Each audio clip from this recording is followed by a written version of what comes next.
how to play the E major chord. Like other major chords, E is more commonly known by its note name.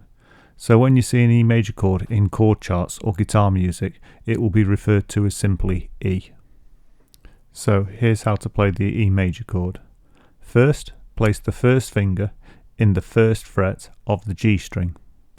Then place the second finger in the second fret of the A string. Then place the third finger in the second fret of the D string. With E major, you strum all the strings. Let's do that again with a guitar. Firstly, press the first finger in the first fret of the G string. Then put the second finger in the second fret of the A string. Finally, place the third finger in the second fret of the D string.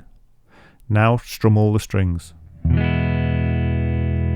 If the chord isn't sounding right, here's a few tips to try and find out what's wrong. Firstly, check your tuning.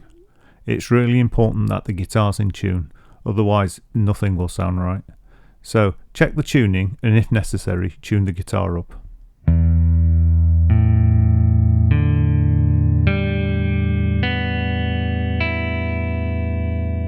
Next, make sure all your fingers are well inside the frets and not overlapping.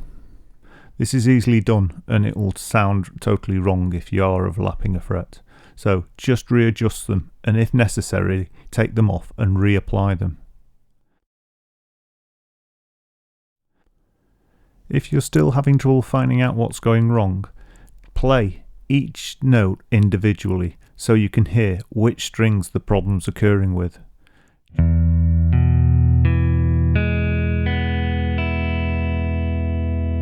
Just strum down the guitar very slowly.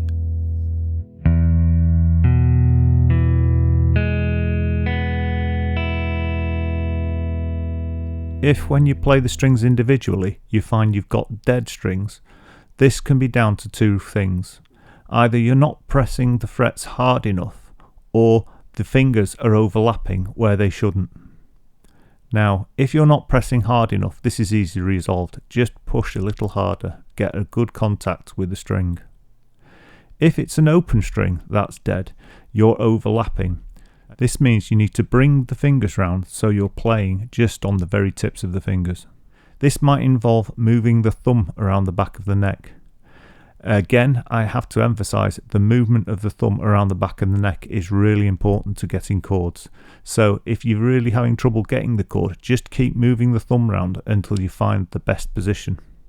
Sometimes it's not the most comfortable position, but you'll get used to it eventually. If you've got really broad fingertips and you're finding it a tight squeeze to get the fingers in, there is an alternative way of fingering it. You use the second finger across two strings. This involves pressing between the strings so you're getting pressure on both strings. This way you can play the chord with just two fingers. So you'd put the first finger on the first fret of the G string and the second finger on the second fret of both the A and the D string. Let's see that on a guitar. So you put the first finger on the first fret of the G string, then you put the second finger on the second fret of both the A and the D string, overlapping so it's touching two strings. It doesn't really matter which way you play it, as long as you're happy and you're getting good results.